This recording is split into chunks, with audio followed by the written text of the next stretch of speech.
Saudara, gelombang PHK tengah terjadi di tanah air. Ribuan pekerja harus kehilangan mata pencaharian. Di tengah kondisi tersebut, ada hal yang harus dipastikan, yakni pesangon dan pencairan BPJS Ketenagakerjaan dan juga kesempatan mendapatkan pekerjaan baru. Bagaimana mengawal hal ini, kita bahas bersama sejumlah narasumber. Ada Wakil Menteri Ketenagakerjaan Immanuel Ebenezer. Selamat pagi, Pak Wamen. Mas Mariole. Terima kasih, Pak Wamen sudah bergabung di studio pada pagi hari ini. Ketua Umum Konfederasi Aliansi Serikat Buruh Indonesia atau KASBI, Sunarno. Mas Sunarno, terima kasih Mas sudah ada di studio pagi ini. Selamat pagi Mas. Dan juga mantan karyawan Sritex, Arief Wahyu Irwandi. Mas Arief, terima kasih sudah bergabung di Dialog Sapa Indonesia pagi hari ini. Sebelum saya bertanya ke Mas Arief, kami dari Kompas TV, pertama-tama izinkan kami untuk turut prihatin dengan kondisi yang menimpa Mas Arief dan juga teman-teman di PT Sritex atas apa yang terjadi, dan kita harapkan apa yang dilakukan saat ini dipenuhi hak-haknya dan juga yang terbaik buat Mas Arief dan juga teman-teman di karyawan PT Sritex tersebut. Sama-sama Mas. Mas Arief, hingga saat ini bagaimana kelanjutannya terkait dengan pemenuhan hak-hak tersebut, termasuk dengan pencairan BPJS Ketenagakerjaan? Sudah ada tindak lanjutkah atau bagaimana?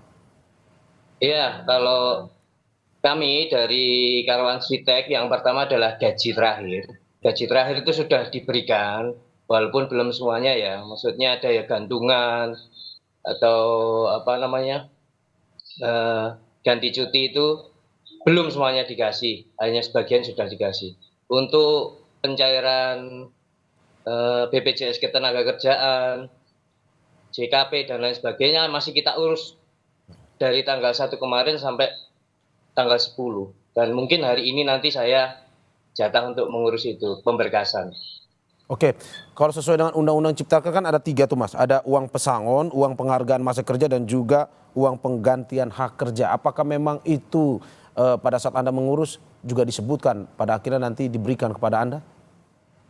Ya, itu kemarin dari pemerintah, dari Departemen Tenaga Kerja menjamin pada kita, buruh Sritex, itu dari 3 itu akan diperjuangkan, dan sudah pasti di ACC sama tim kurator. Saya dengar seperti itu. Oke, kalau dari BPJS Ketenagakerjaan sendiri, apakah memang ada rentang waktu berapa lama, dalam arti bahwa pencariannya apakah memang dalam waktu dekat mungkin sebulan atau bisa lebih? Kalau janji dari pihak yang berwenang kemarin, BPJS Ketenagakerjaan kayaknya tidak sampai 1 bulan mungkin bisa dicairkan. Kemungkinan pertengahan Maret kita bisa mendapatkan hak kita untuk BPJS Ketenagakerjaan. Oke, berarti sebelum 1 bulan ini, di pertengahan Maret sudah akan langsung dicairkan ya Mas ya?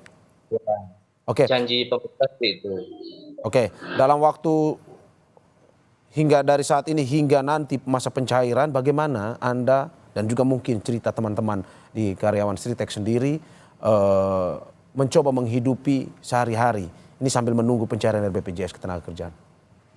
Ya, banyak dari kami yang sementara ini istilahnya ikut bekerja lepas lah, sebagai buruh proyek, sebagai pekerja di pasar, banyak lah. Sebenarnya istilahnya banyak dari kita yang punya inisiatif ke arah situ, tapi juga banyak juga dari teman-teman kita yang mohon maaf sudah umurnya di atas rata-rata, ya tinggal menunggu saja. Atau kita masih berharap, kita masih yakin bahwa nantinya Sritex itu bisa bangkit gitu loh, bisa buka lagi. Sebenarnya terbesit dalam hati kita itu Sritex itu bisa, Sritex itu mampu seperti itu. Cuma kita masih menunggu, kebanyakan dari teman-teman seperti itu. Masih tersimpan harapan dalam hati Anda bahwa suatu saat Anda akan kembali menginjakkan kaki di Sritex lagi? Saya yakin mampu untuk bangkit. Apa yang membuat Anda dan mungkin teman-teman karyawan mantan PT Sritex yang akhirnya membuat yakin? Ya, kita kan setiap hari bertemu, melihat bagaimana sumber daya yang ada di Sritex itu, mulai dari mesin, mulai dari sumber tenaga kerjanya, itu bahan bakunya sebenarnya semuanya tersedia. Saya yakin Bapak Immanuel Ebenezer juga tahu itu, kondisi itu sebenarnya. Jadi saya yakin sekali nanti suatu saat dengan pemilik yang baru atau yang gimana atau dengan investor asing yang lain, saya yakin mampu bangkit Sritek. Itu Mas. Rindu dengan kondisi ataupun keadaan kerja di Sritex, Mas? Pasti, pasti. Semua sudah seperti keluarga, Pak. Masih saling berkomunikasi sampai saat ini menanyakan kabar ataupun kondisi? Masih, memang sampai saat ini kami selalu berhubungan dalam satu grup ya. Ya. Jadi dari banyak grup mengkomunikasikan tentang lowongan pekerjaan, kegiatan sehari-hari, kemudian informasi dari perusahaan tentang jadwal pengurusan, berkas-berkas seperti itu masih komunikasi masih tetap berjalan. Ada cerita miris apa mungkin yang bisa Anda bagikan kepada kita dalam arti bahwa seperti tadi Anda bilang ada yang umurnya sudah atas Anda. Ya. Kita sedih ya, kita di PHK ketika menjelang bulan Ramadan. Otomatis kita mempersiapkan untuk persiapan Lebaran. Itu banyak sekali dari rekan-rekan kita yang mau menikah nantinya di setelah Lebaran. Ada teman-teman yang anaknya masih kecil-kecil, butuh biaya sekolah, butuh semuanya lah. Sedangkan di bulan ini dipastikan kebutuhan pokok itu pasti ada kenaikan. Kebutuhan misalnya apa untuk sandang itu pasti ada kenaikan. Dan itu dibutuhkan untuk Lebaran nanti, hari raya nanti gitu. Jadi nggak cuma saya, semuanya pasti mengalami itu, sedih itu. Seberapa terdampak di keluarga Anda dalam arti bahwa ini ada PHK terjadi walaupun memang pada pertengahan bulan nanti akan ada BPJS Ketenagakerjaan akan mencairkan itu, tapi seberapa terdampak di keluarga Anda selama sisa-sisa hari ini menunggu pencairan? Ya, kalau di keluarga kami sudah dari 4 bulan yang lalu kita sudah mempersiapkan diri untuk hal yang terburuk. Jadi kemungkinan nggak terlalu terdampak. Ya. Kita sudah mempersiapkan semuanya. Jadi sudah. Tapi banyak dari teman-teman kan yang belum siap dengan ini. Gitu. Oke, saya ke Pak Wamen. Pak Wamen, bagaimana melihat bahwa ini tindak lanjutan? Tadi Mas Arief sendiri sudah mengatakan bahwa para pekerja menunggu hingga pertengahan bulan Maret, bahwa sudah ada janji dari BPJS Ketenagakerjaan untuk mencairkan apapun yang menjadi hak dari para pekerja atau mantan pekerja di Sritex tersebut. Bagaimana pemerintah mengawal ini agar betul harapan di tengah bulan ini mereka bisa akhirnya mendapatkan apa yang menjadi hak mereka, Pak Wamen? Ya, pertama-tama ya kita turut prihatin dulu ya dengan kejadian yang menimpa kawan-kawan pekerja atau buruh Sritex. Yang pasti pemerintah kan tidak tinggal diam. Itu kedua, ketiga soal menjamin hak-hak kawan-kawan buruh dan pekerja Sritex itu sudah menjadi prioritas kita dan itu sudah di atas meja kita. Dan itu kita lakukan tidak dengan diam dan apa. Banyak sekali tindakan-tindakan sudah kita lakukan dan Mas Arief ini ngerti sekali lah bagaimana apa yang sudah kita lakukan ke Sritex. Sebelum kawan-kawan Sritex ini kan berapa bulan yang lalu di PHK, tapi saya hadir di sana untuk menghold supaya tidak terjadinya PHK. Dan itu terjadi. Nah kemudian dari PHK yang dilakukan kurator itu bukan domain saya lagi, karena itu domain hukum, menjadi keputusan hukum. Nah semoga aja hari ini atau 2 hari ke depan ada kabar baik buat kawan-kawan pekerja Sritex ya. Kita nggak mau duka ini tetap terselimuti oleh kawan-kawan Sritex dan kita punya optimisme lah. Karena gini, beda nih Kak, ini buruh Sritex dengan buruh-buruh yang lain ya.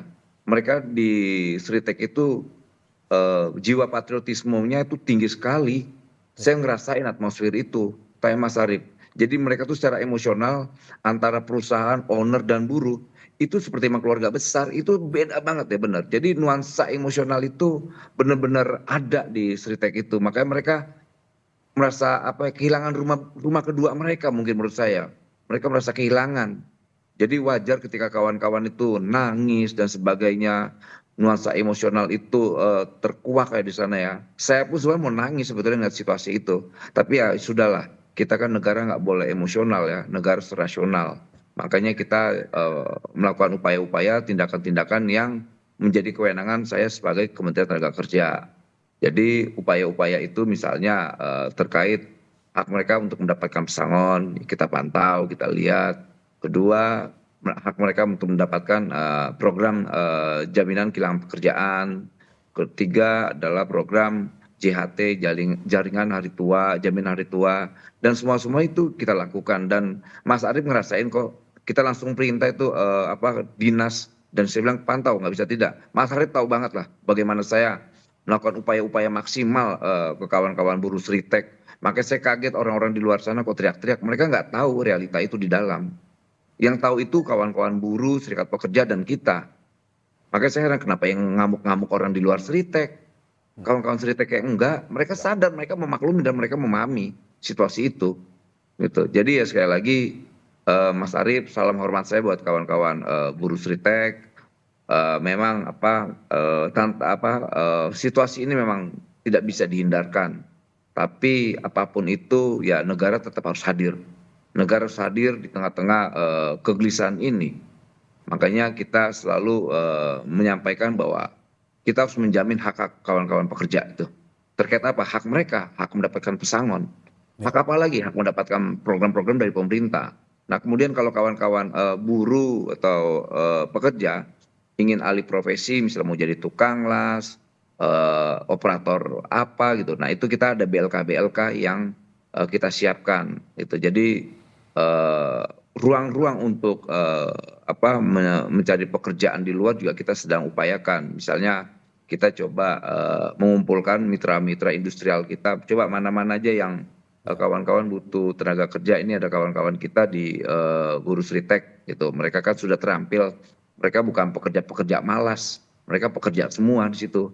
Makanya harapan kita nanti kalau ada industrial yang mau menerima mereka, ya sudah terimalah, jangan pakai syarat-syarat. Ya. Gitu, biar nggak beban secara moral dan psikologis buat kawan-kawan kawan-kawan Sritek di sana.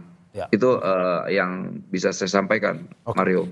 Pak Wamen, bagaimana melihat bahwa masih ada harapan tersisa dalam hati teman-teman di mantan karyawan Sritek ini bahwa suatu saat mereka akan kembali bersama lagi di Sritek? Apakah mungkin Pak melihat dengan aturan yang telah dikeluarkan oleh Mahkamah Agung pun juga apa yang telah diusahakan selama ini oleh pihak pemerintah, dari Pak Wamen sendiri melihat apakah mungkin ada harapan itu bisa terwujud?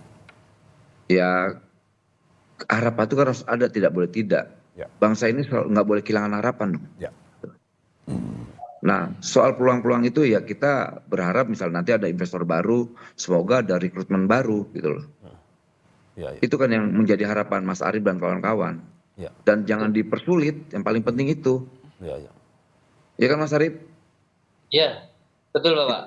Itu harapannya, dan kita tahu banget lah, makanya kalau ada yang teriak-teriak nggak ngerti apa-apa. Ya. Mungkin bahasa saya tuh mungkin cocok itu baby monster tuh yang teriak-teriak tuh nggak ngerti apa-apa.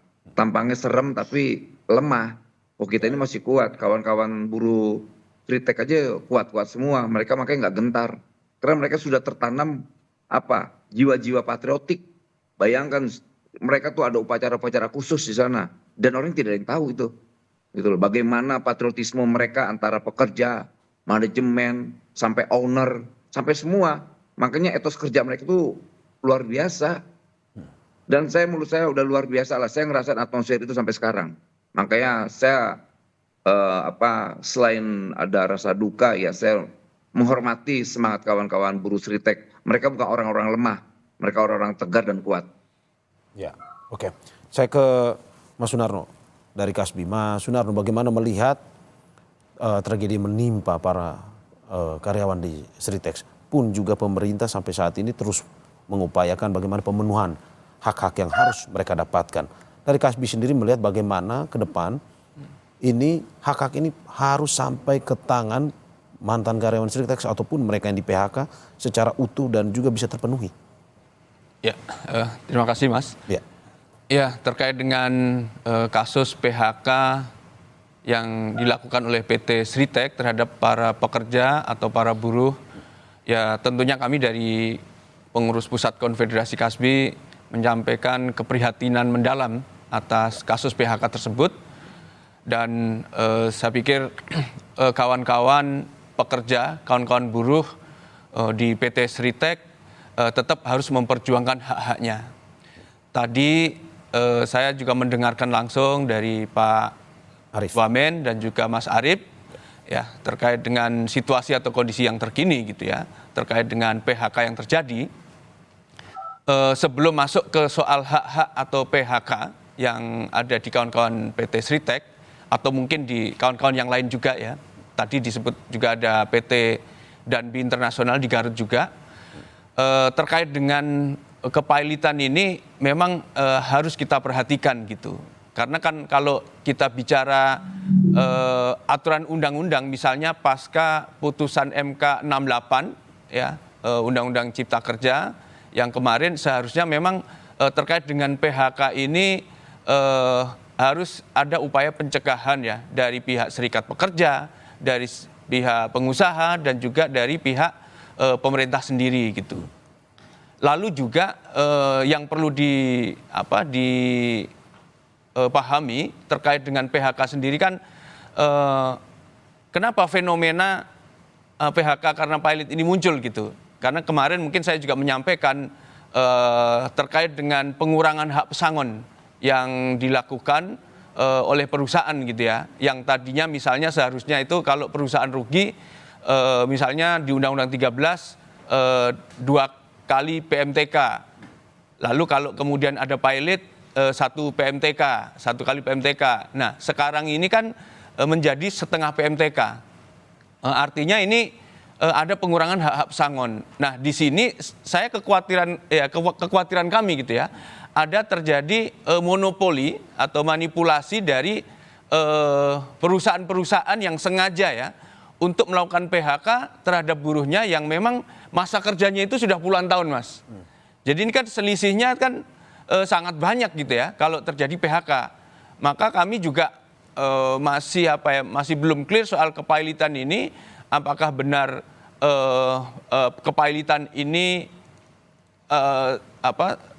palit yang serius yang memang itu dengan situasi perusahaan gitu ya, karena rugi dan lain sebagainya gitu, atau ada skenario gitu ya sengaja untuk tadi mengurangi hak-hak pesangon teman-teman buruh tadi dengan memanfaatkan Undang-Undang Cipta Kerja, dalam hal ini PP 35 tahun 2021, Mas. Oke, tapi kan sudah ada putusan MA sebenarnya menyatakan bahwa kalau Sritek kasusnya, contoh kasusnya itu memang sudah pilot. Dalam arti bahwa Anda melihat masih ada permainan seperti itu atau seperti apa? Ya, justru karena di Sritek ini kan ini perusahaan tekstil terbesar ya, bisa dikatakan terbesar dan karyawannya puluhan ribu gitu ya.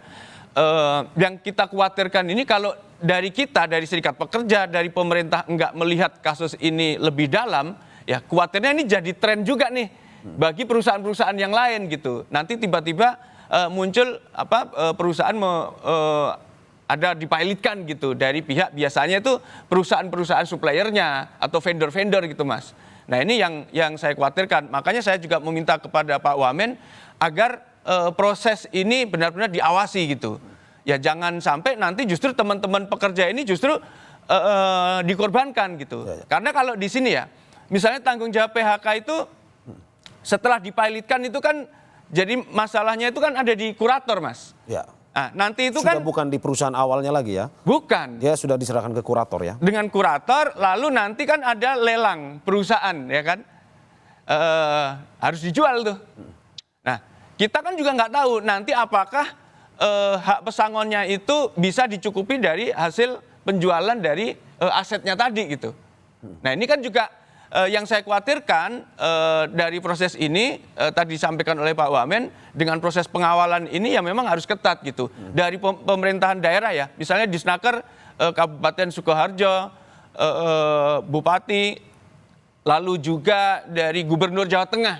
Ya, harus lebih intens lagi untuk memastikan dari hak-hak teman-teman buruh ini.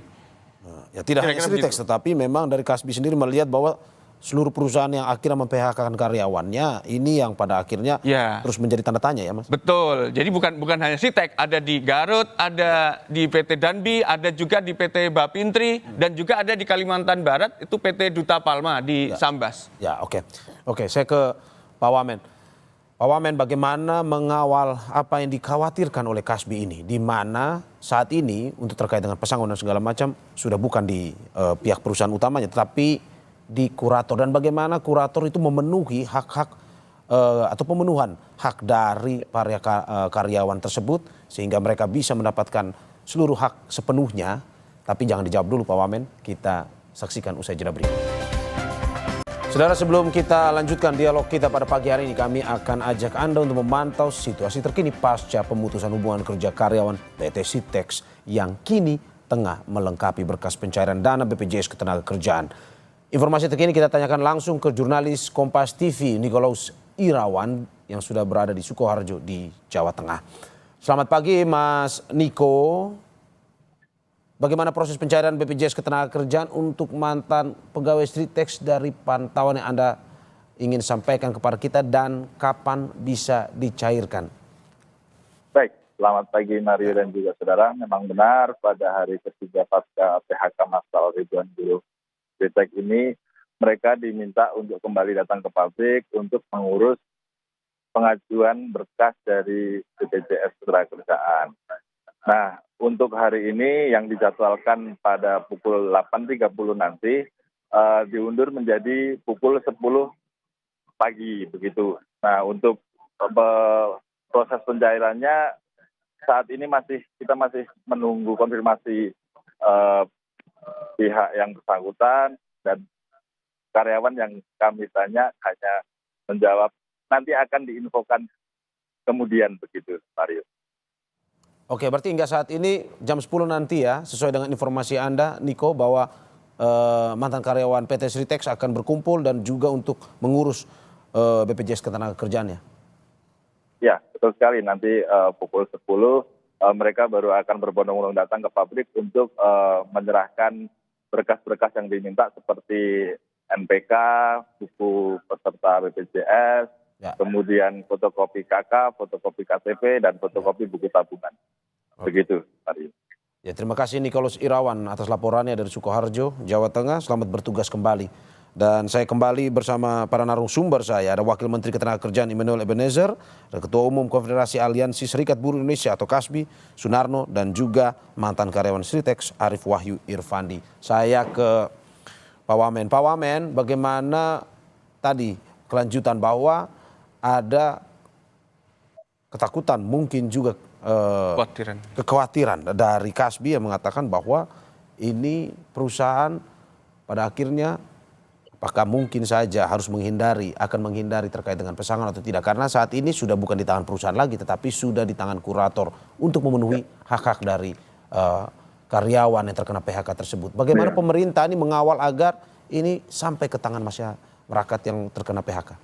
Oke, pertama-tama saya sampaikan bahwa ini untuk kedua kalinya. Dulu manajemen punya komitmen untuk tidak mem-PHK dan itu terjadi tidak PHK.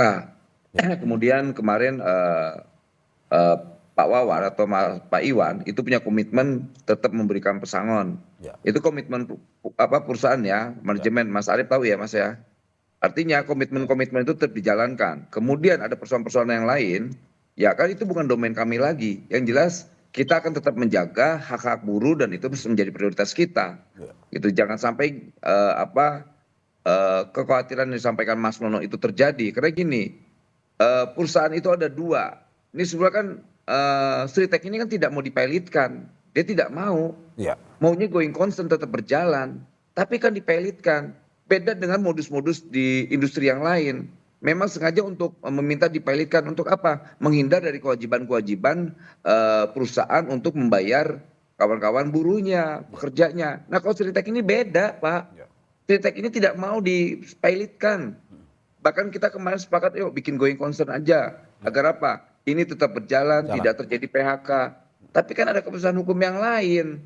Yang nggak mungkin saya mampu masuk ke wilayah yang bukan domain saya. Kita ini eksekutif masuk ke yudikatif kan tidak mungkin Pak. Jadi sekali lagi kekhawatiran Mas Nono itu benar adanya.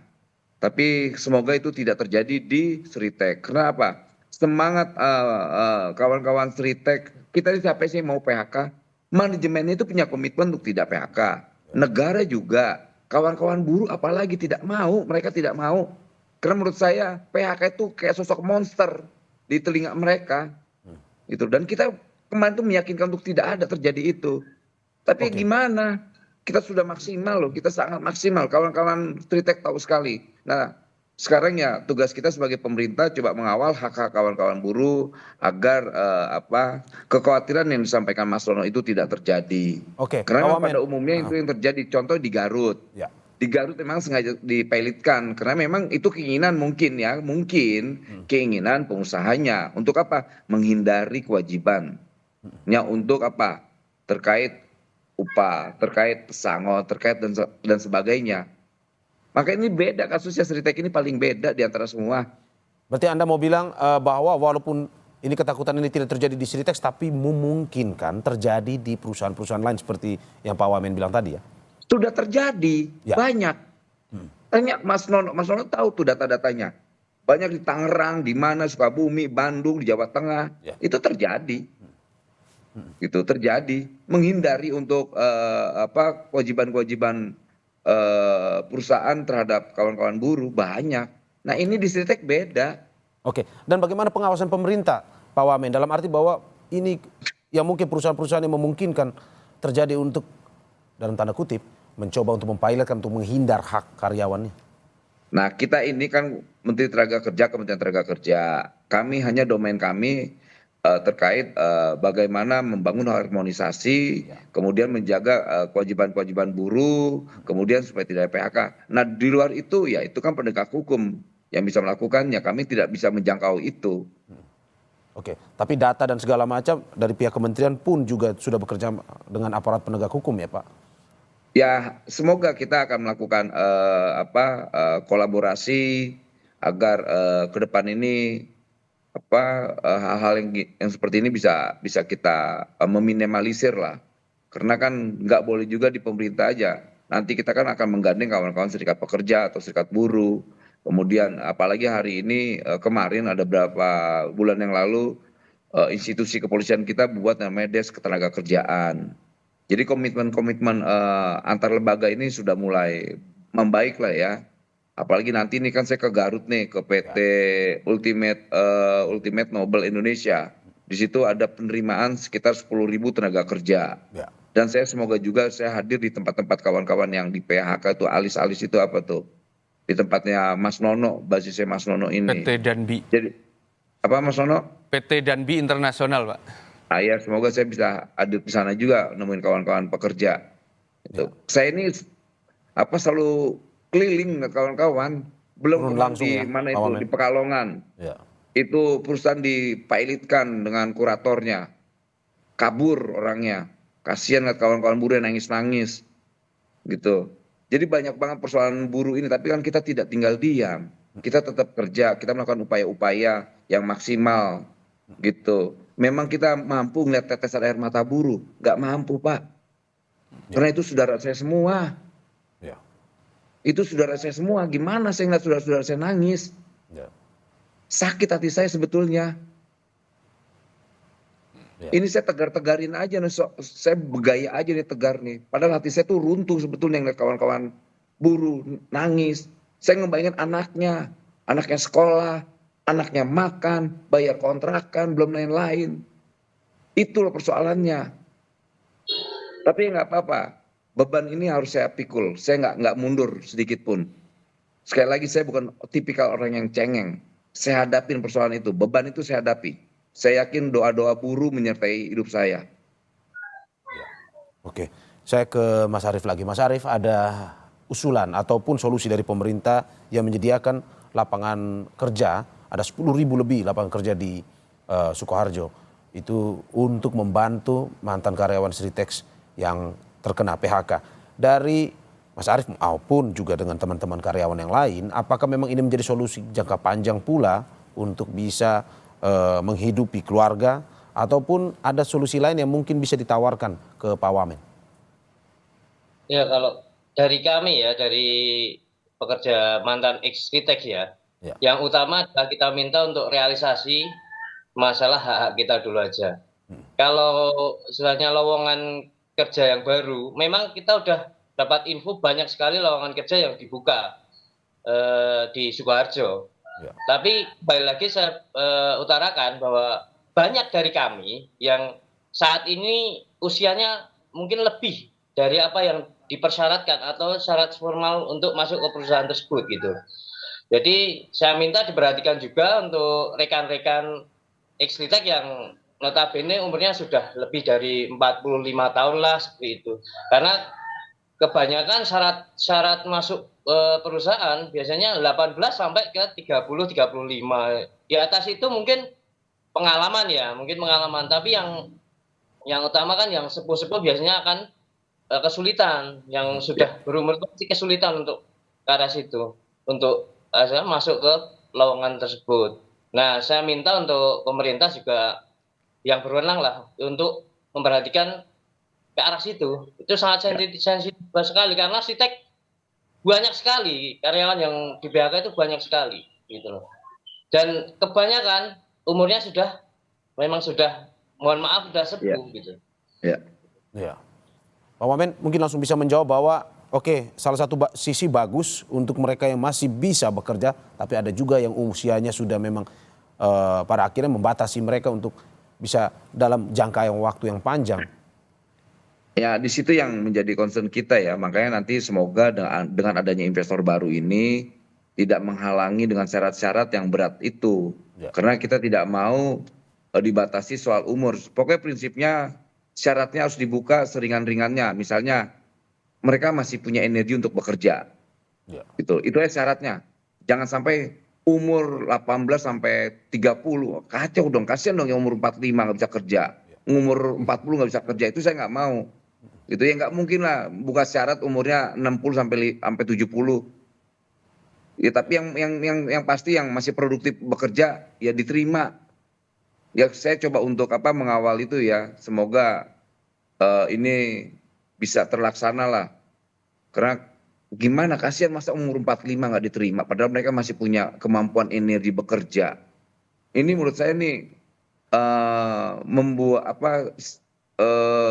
sesuatu yang secara sistematik membuat rakyat makin miskin, bukan makin sejahtera.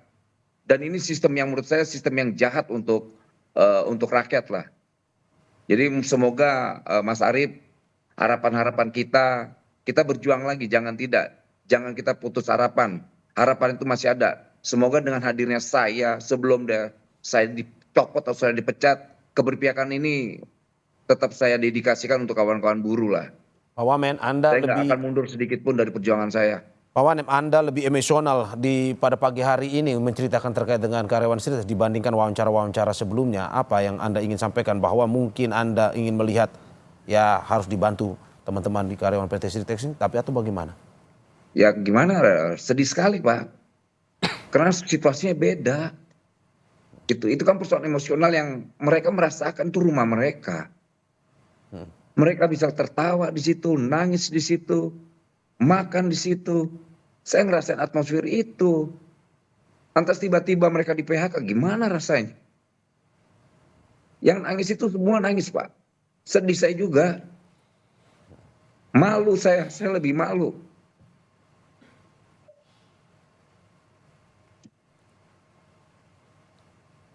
Yang bisa kita lakukan cuma berdoa, udah nggak ada lagi. Ya tapi kan saya harus tegar, nggak bisa enggak. Saya harus hadapin semuanya. Saya nggak mau sedikit pun mundur, nggak mau. Nggak ada, saya nggak mau mundur. Biarinlah orang menghina saya, nggak apa-apa. Tapi biar rakyat yang mencatat itu semua, biar Tuhan yang mencatat, saya nggak mau. Semua saya ya sedikit pun saya nggak mundur, karena saya yakin presiden saya melakukan hal yang terbaik buat bangsa ini. Dan saya melakukan apa yang menjadi perintah beliau. Jadi saya nggak akan mundur sedikit pun. Kalaupun dipecatlah nggak apa-apa saya. Tapi saya tidak melakukan hal-hal yang menyimpang. Karena ini sikap saya adalah soal keberpihakan. Keberpihakan terhadap kawan-kawan buruh, pekerja dan semuanya. Saya ngerasain menjadi pengangguran. Saya merasakan menjadi buruh. Sakit Pak. Tuh. Jadi Mas Arief, salam buat kawan-kawan, anak di rumah, istri. Ya saya mohon maaf sekali, saya tidak mampu menjangkau persoalan keputusan hukum yang dilakukan oleh kurator. Itu Mas Arief. Terima kasih, Pak. Saya mohon maaf sekali, Mohon maaf sekali saya. Ya, Pak Arief, ini adalah sebuah kesempatan di mana Pak Arief juga bisa, walaupun Pak Wamen belum bisa ke sana, tapi ini adalah sebuah kesempatan dari Pak Arief dan juga teman-teman karyawan Sritex bisa memberikan atau masukan kepada Pak Wamen dan juga memberikan pernyataan langsung kepada Pak Wamen. Dari Mas Sunarno dari Kasbi. Mas Sunarno, bagaimana melihat ke depan, apa yang solusi jangka pendeknya dari pemerintah kepada karyawan agar ini karyawan bisa terpenuhi, bisa kembali, dapur bisa ngebul, dan juga mereka bisa hidup walaupun pada akhirnya terkena PHK ini? Ya, terkait dengan PHK ini Mas, satu orang, 2 orang, atau bahkan sampai puluhan ribu orang gitu ya. Ini kan sebenarnya bukan hanya sekedar angka atau statistik gitu ya. Karena saya yakin teman-teman buruh atau pekerja ini mereka juga punya beban luar biasa gitu. Punya tanggungan gitu ya dengan anak-anaknya, entah keluarganya, istrinya dan lain sebagainya. Artinya mereka bekerja ini tentu untuk memperjuangkan untuk kehidupan yang lebih baik bagi keluarganya. Nah, kasus PHK ini memang harus dilihat lebih dalam lagi. Jadi kenapa ada tren PHK, kemudian ada pilot segala macam ini ya. Saya pikir tugas dari kita, dari serikat pekerja, dari pemerintah, dari pengusaha, ya bagaimana meminimalisir atau melakukan pencegahan terhadap PHK-PHK ini. Lalu kalau memang PHK ini tidak bisa terhindarkan, jadi hak-hak kaum buruh itu memang harus diberikan. Dari mulai hak pesangon, uang masa kerja, dan juga untuk pengobatan maupun perumahan gitu. Harusnya perusahaan ya itu bisa memberikan hak-hak itu. Jadi jangan pas situasi rugi lalu kemudian teman-teman buruh ini dibuang gitu. Seperti istilahnya itu makan kacang lupa kulitnya gitu kan. Nah, perusahaan ya ini untuk ke depan, perusahaan-perusahaan yang lain harus ada perencanaan, harus ada planning bagaimana hak-hak pesangon buruh ini memang sudah dipersiapkan gitu. Jangan pas situasi lagi buruk, lagi rugi, lalu kemudian terjadi PHK, lalu hak dari teman-teman buruh ini nggak diberikan. Termasuk misalnya tadi dicontohkan di teman-teman di PT Sritex. Lalu juga ada teman-teman kita ini Mas, di PT Duta Palma, di perusahaan sawit gitu. Karena ini perusahaannya disita oleh kejaksaan, lalu teman-teman itu juga terlantar.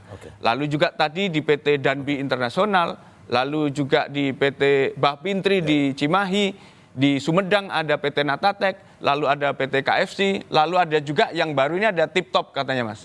Di retail, Tip Top itu juga melakukan PHK. Nah, situasi seperti ini memang harus diantisipasi terutama dari pemerintah kita. Harus melihat lebih dalam lagi terkait problem PHK ini. Jadi jangan sampai fenomena PHK ini benar-benar menjadi gelombang PHK atau badai PHK beneran. Terima kasih. Kita harap antisipasi ini bisa segera dilakukan oleh pemerintah ya. Betul. Seperti yang dikatakan oleh Pak Wamen. Terima kasih Ketua Umum Konfederasi Aliansi Serikat Buruh Indonesia Kasbi, Pak Sunarno. Terima kasih atas waktunya. Dan juga terima kasih kepada Wakil Menteri Ketenagakerjaan Immanuel Ebenezer atas apa yang disampaikan pada pagi hari ini. Dan juga terima kasih kepada mantan karyawan Sritex Arief Wahyu Irfandi. Terima kasih Mas, dan kita seluruh masyarakat Indonesia pun juga dari Kompas TV turut prihatin dan semoga apa yang diharapkan bisa terpenuhi sesegera mungkin. Terima kasih Bapak-Bapak atas apa yang disampaikan. Sehat-sehat selalu. Terima kasih. Terima kasih Mas Arief.